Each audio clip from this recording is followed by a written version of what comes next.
खड्गे च सुरेन्द्रे च कौशिके पाद संस्पृशि निर्विशेष मनस्काय श्री वीरस्वामिने नमः। आर्हत वाङ्मय में कहा गया है, सोच्चा जानई कल्याणम, सोच्चा जानई पावगम, उभयम्पि जानई सोच्चा, जंग छेयं तंग समायरे। योगक्षेम वर्ष का पृष्ठभूमि रूप त्रिदिवसीय उपक्रम अनुष्ठान कार्यक्रम चल रहा है और आज तीसरा दिन है। योगक्षेम वर्ष के अंतर्गत सुनना भी एक अच्छा कार्य है। सुनो सुनो, प्रशिक्षण देने वाले क्लास लेते हैं, उनकी बात सुनो, प्रवचन सुनो और कोई प्रेरणा सुनो, तो यह श्रुति सुनना, यह एक कार्य है इस योगक्षेम वर्ष का। और कान यानी श्रोत्रेंद्रिय, जो प्राणी सुनता है वो पंचेंद्रिय प्राणी होता है।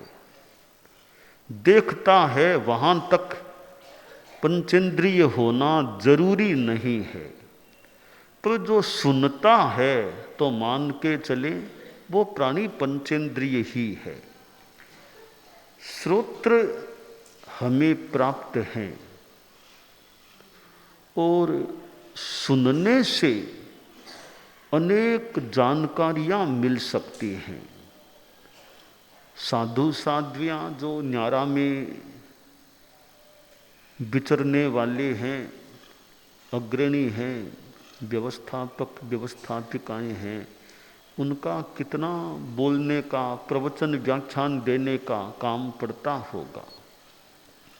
यह व्याख्यान दें तो किसी को सुनने का, या बोले तो किसी को सुनने का मौका मिले।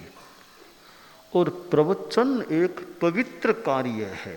आगम और आर्षवाणी या अच्छा ज्ञानवर्धक, आध्यात्मिक, धार्मिक, तत्वपरक प्रवचन होता है, वह एक पुनीत कार्य है। और वह पुनीत वाणी, कल्याणी वाणी, और फिर आगम की वाणी, आर्षवाणी, वह करणातिथि बनती है। स्थूल भाषा में सोचें तो कान धन्य हो जाते हैं, कर्ण पवित्र हो जाते हैं, कल्याणी वाणी कानों में पड़ती है। और वह भी चारित्रात्मा के मुख से निकली हुई, संयम युक्त आत्मा वाले शरीर से निकली हुई, मुख से निकली हुई वाणी कान में प्रवेश पाती है तो बहुत अच्छी बात है। साधु त्यागी भी और साथ में ज्ञानी भी हो तो बहुत अच्छी बात। त्याग संयम तो है ही, साथ में ज्ञान भी है, तो ज्ञानी होना भी बहुत बड़ी अच्छी उपलब्धि होती है। उत्तरजयनानी में जो बहुश्रुय पूया, बहुश्रुत की बात आती है, तो बहुत श्रुत वाला, बहुत ज्ञान वाला कोई व्यक्ति हो, साधु हो, साध्वी हो, और समणी भी हो, कोई होने को तो गृहस्थ भी बहुत ज्ञान वाले हो सकते हैं, तो बाहुश्रुत्य प्राप्त हो जाए। जो आगम के यूँ जानकार हैं, तत्व के जानकार हैं, और भी व्यावहारिक बात के यथा योग्य जानकार हैं, ऐसे बहुश्रुत व्यक्ति हैं, यह एक उपलब्धि है। बहुश्रुत होने के साथ साथ प्रस्तुति कर सकें, व्याख्यान दे सकें, बता सकें, प्रेजेंटेशन अच्छा कर सकें, वो दूसरी उपलब्धि है। कोई कोई आदमी ज्ञानी तो अच्छा है, अनेक विषयों का ज्ञान है, परंतु प्रस्तुति समझाने का तरीका, दृष्टांत से समझाना, तर्क से समझाना, वो तरीका बढ़िया न भी हो तो बहुश्रुत व्यक्ति हो और साथ में वक्ता भी हो, प्रवक्ता भी हो, तो वह एक सोने पे सुहागा वाली सी बात हो सकती है।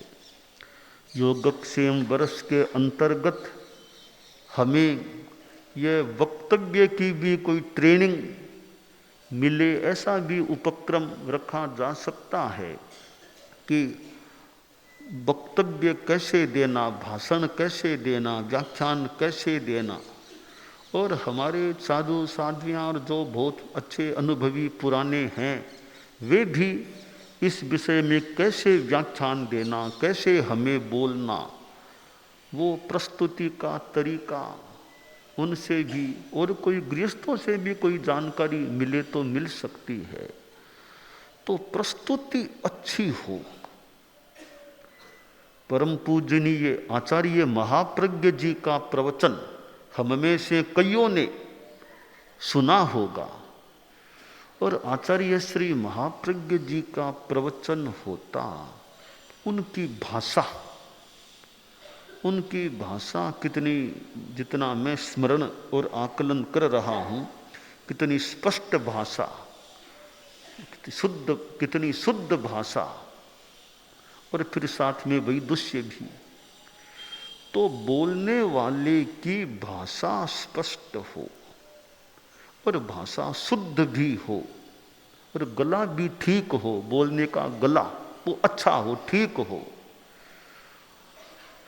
और वो वक्ता कैसे बैठा है, क्या उसका तरीका है।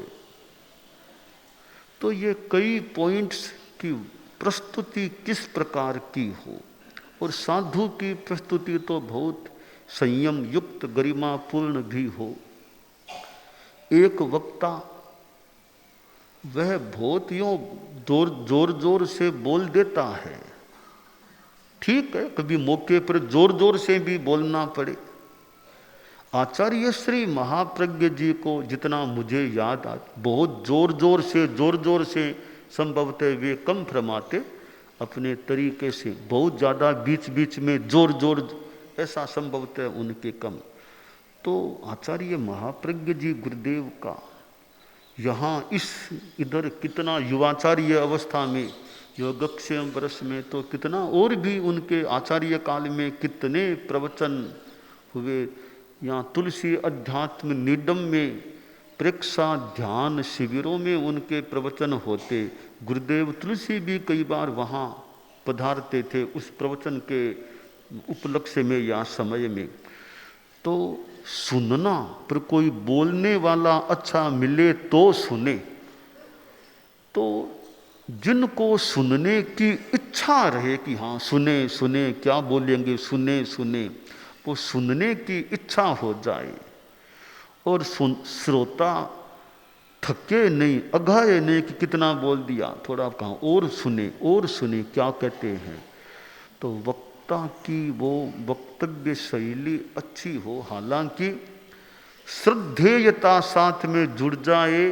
श्रद्धेयता कि वक्ता है पर वो श्रद्धेय नहीं है, तो उसके प्रति ज़्यादा वो भाव न भी जुड़े, वक्ता भी अच्छा, वो श्रद्धेयता को भी प्राप्त है, तो उसका प्रवचन भाषण और ज़्यादा एक ग्राह्य और जिसकी इच्छा हो सुनने की, वैसा वो हो सकता है। परम पूज्य आचार्य श्री तुलसी प्रवचन करना और बातचीत करने में भी तो सुनना होता है।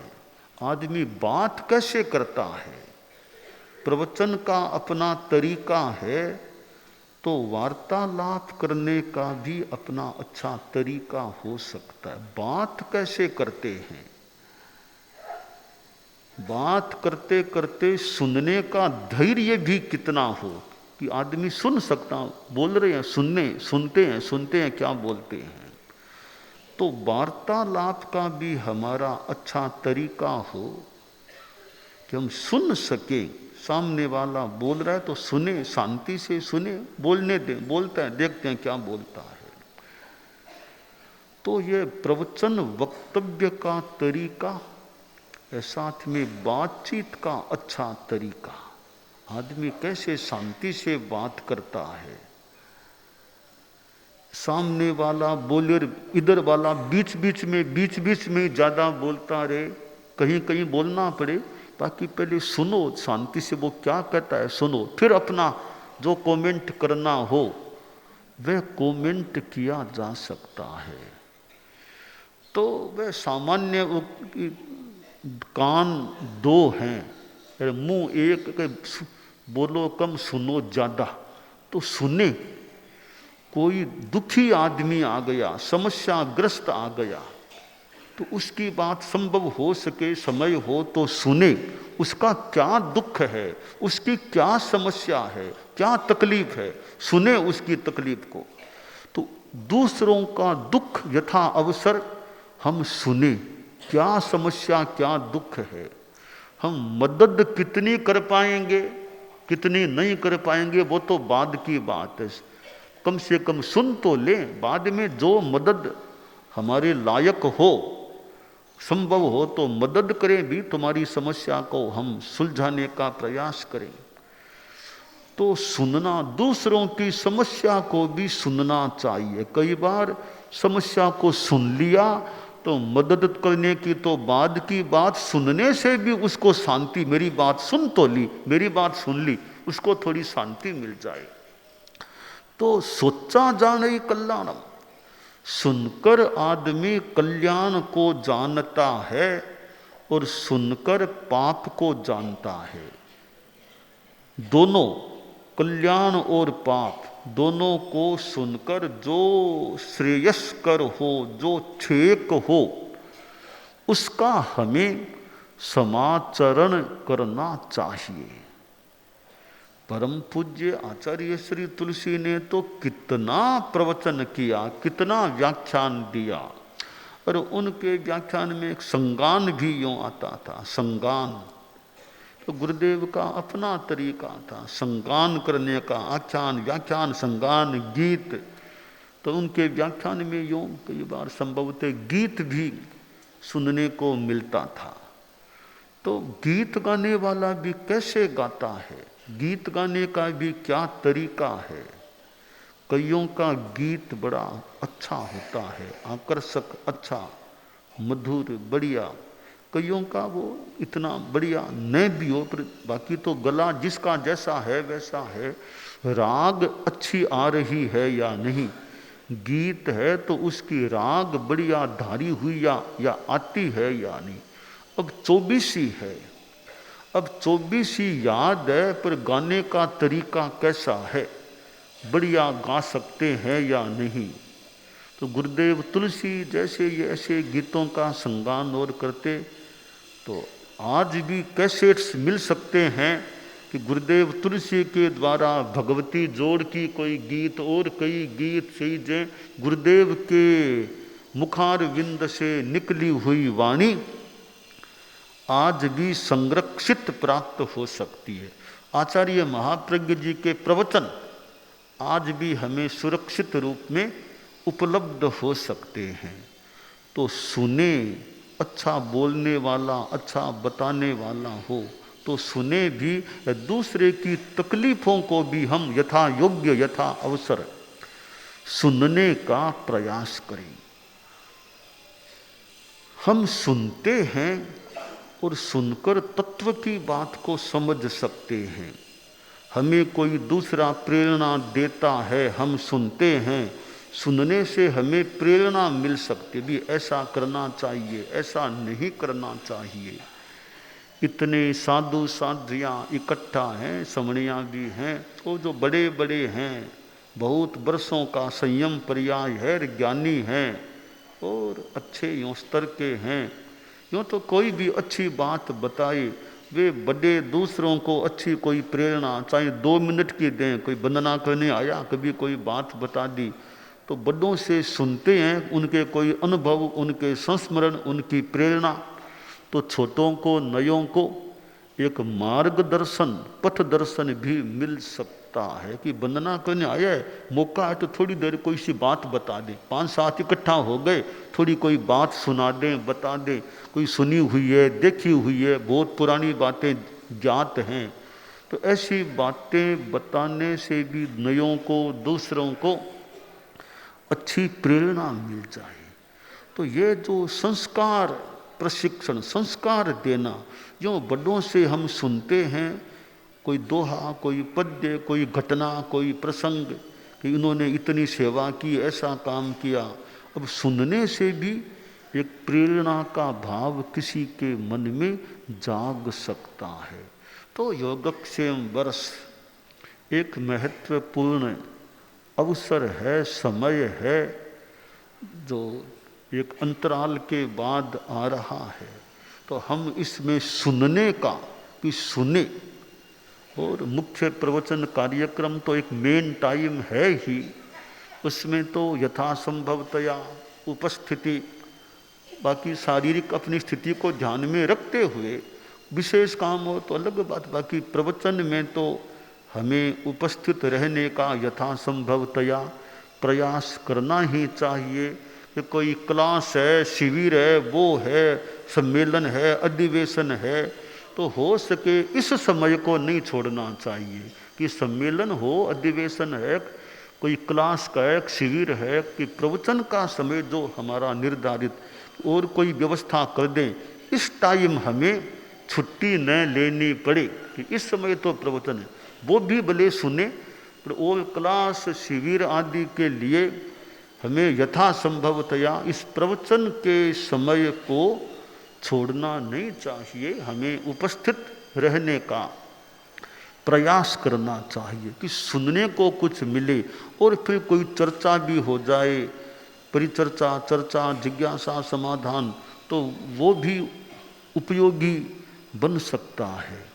तो यह आगम वाणी जो हमें प्राप्त है, और इतने ग्रंथ हमें उपलब्ध हैं, और आगम किसी दूसरे को भी सुनाएं। छोटे छोटे संत साध्वियाँ हैं, थोड़े बड़े उनका सुने, 10वें आलियम कैसा, उच्चारण कैसा है, बड़ों को सुनाओ जो थोड़े जानकार हैं।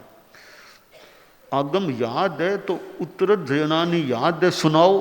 बड़े सतिया संत हैं, भी हमें सुनाओ तुम्हारे कैसे याद है, देखते हैं, तो उनका कहीं परिष्कार हो जाए, उच्चारण में शुद्धता आ जाए। तो ये बड़े छोटों का सुनते हैं कंठस्थ ज्ञान, दूसरों का सुनने से खुद के तो थोड़ा मानो स्वाध्याय हो जाए, छोटों को एक ज्ञान को परिपक्व करने का या परिष्कृत करने का, या प्रमाणिता, अच्छा तुम्हारा ज्ञान ठीक है, वो प्रमाण सा भी उसको मिल जाए। तो इसलिए छोटों का ज्ञान तो नए नए सीखने वाले हैं, पुराना कुछ याद है, 2-4 साल, 5 साल, 10 साल हो गए, तो कभी सुनाया कि नहीं 10वें आलियम किसी को सुनाओ। जैसे कई लोग ये चेकअप कराते हैं, शरीर का बॉडी चेकअप कराते हैं कि साल में 1 बार 2 बार चेकअप करा लो, सब डॉक्टर को दिखा दो, रिपोर्ट देख लें कैसे क्या है। जैसे बॉडी का चेकअप कराते हैं, वैसे कंठस्थ ज्ञान का भी चेकअप करा ले, भी कंठस्थ ज्ञान उच्चारण मेरा कैसा है, ठीक है, कोई छूटा तो नहीं है ना, तो वो भी कभी कभी चेकअप हो जाए जो जानकार हैं। तो यह बॉडी चेकअप, कंठस्थ ज्ञान का भी चेकअप हो जाए, बड़ों को सुना दें, वे कह दे ठीक है, तो बड़े भी ध्यान से सुन लें या किताब देख कर सुन लें। तो उच्चारण कैसा है, हमारे बोलने का उच्चारण भक्तामर है, तो भक्तामर का उच्चारण शुद्ध ठीक है या नहीं, लोगस भी है, उच्चारण ठीक है या नहीं। तो घोष शुद्धि कारक, घोष शुद्धि कारक, तो वो चेकअप करने वाले हैं, वो घोष को भी, उच्चारण को भी शुद्ध करा दे। तो हम शुद्ध भाषा बोलते हैं, शुद्ध पाठ बोलते हैं, तो और अच्छी बात है, भी उच्चारण पाठ शुद्ध है। तो ये सुनना, अगर हमें शुद्ध भाषा सुनने को मिले तो वक्ता की भाषा, वो श्लोक बोले, पद्य बोले, वाक्य बोले, वह शुद्ध हो, व्याकरण की दृष्टि से भी शुद्ध हो, उच्चारण भी शुद्ध हो, सही हो, तो वह शुद्ध भाषा सुनने को मिले तो जो हमारे साधु साध्वियाँ समनियाँ प्रवचनकार हैं, व्याख्यान देने वाले हैं, तो और नए नए जो तैयार होने वाले हों, तो हम सभी अपने प्रवचन में, वक्तव्य में भाषा हमारी शुद्ध हो तो ज़्यादा अच्छा। संस्कृत का श्लोक बोले तो उसका भी उच्चारण हमारा शुद्ध हो, ह्रस्व, दीर्घ, अनुस्वार, विसर्ग कहाँ कैसे बोलना, वो अब ह्रस्व दीर्घ का ध्यान दे लें कि ह्रस्व है या दीर्घ है, अनुस्वार है या नहीं, विसर्ग है तो कैसे बोलना, ऐसे कुछ बातों पर ध्यान दे लें। समास है तो कैसे बोलना, समाधिस्तु तदेवार्थ मात्रा भाषण रूपकम। अब इसको यूं बोले, समाधिस्तु तदेवार्थ मात्रा भाषण रूपकम, थोड़ा बढ़िया नहीं, क्योंकि समास है ना, समाधिस्तु तदेवार्थ मात्रा भाषण रूपकम, पूरा एक है, बीच में तोड़ दिया, समाधिस्तु तदेवार्थ मात्रा भाषण रूपकम। तो ये गुरुदेव तुलसी जैसे विराजमान हो तो ये ठीक नहीं, साथ बोलो, तदेवार्थ मात्रा भाषण रूपकम। तो हम हालांकि संस्कृत का ज्ञान सबको, वो व्याकरण का हो न हो, जितना हो सके कि उच्चारण अगर शुद्ध हो, कि उसका समास है तो कैसे बोलें, अब समास पूरा हो गया तो कैसे, विसर्ग है तो कैसे बोलें, तो यूँ ह्रस्व, दीर्घ, विसर्ग, अनुस्वार। अब हिंदी में भी वे जा रहे हैं, या तो अनुस्वार बोलो, वे जा रहे हैं, अब कहाँ अनुस्वार करना और कहाँ नहीं करना, यह भी जानकारी हो, चूंद खुल जाए कि कहाँ अनुस्वार लगाना और कहाँ नहीं लगाना। तो शुद्ध भाषा कानों में पड़े तो अच्छी बात हो सकती है। तो यह शास्त्र में जो है, सोचा जानई कल्याणम, सोचा जानई पावगम, उभयम्पि जानई सोचा जंग छेयं तंग समायरे, इस श्लोक से भी हम प्रेरणा प्राप्त कर सकते हैं।